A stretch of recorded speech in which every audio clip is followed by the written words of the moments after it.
Anybody who does not have the love of God in them doesn't really love, not the God love, not the love that will count forever. We had no marital problems.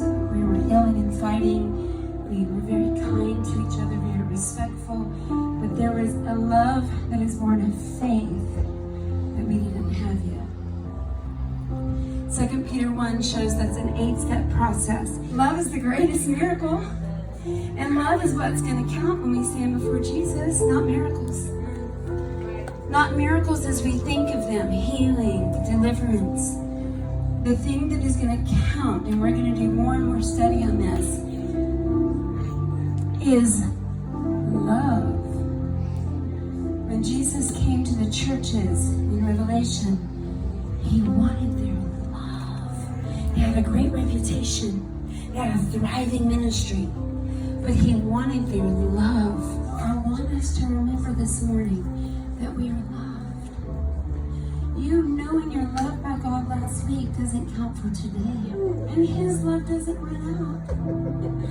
My love, Shi-Anne's love, Kevin's love, your love, all has a limit. Nobody's just abounding in love all the time. It's his love.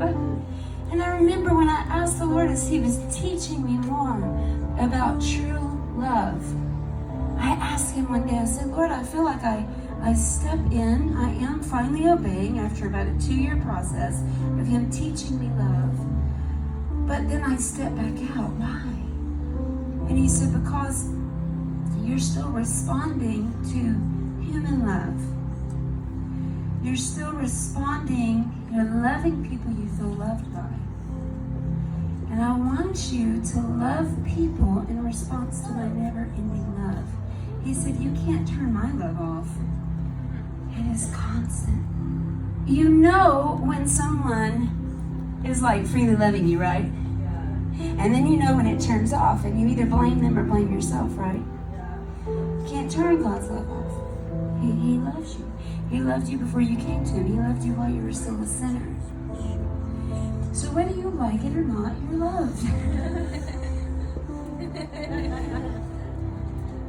And that used to be the scariest thing for me. Much scarier than loving for me was being loved. That's one reason I was so excited to find Jesus. I thought that meant I didn't ever have to meet anybody else again. But I've been so hurt, I decided nobody's ever going to hurt me again. Which means I'm not going to let anybody love me again. Wow. Well, that's just not the way of the cross.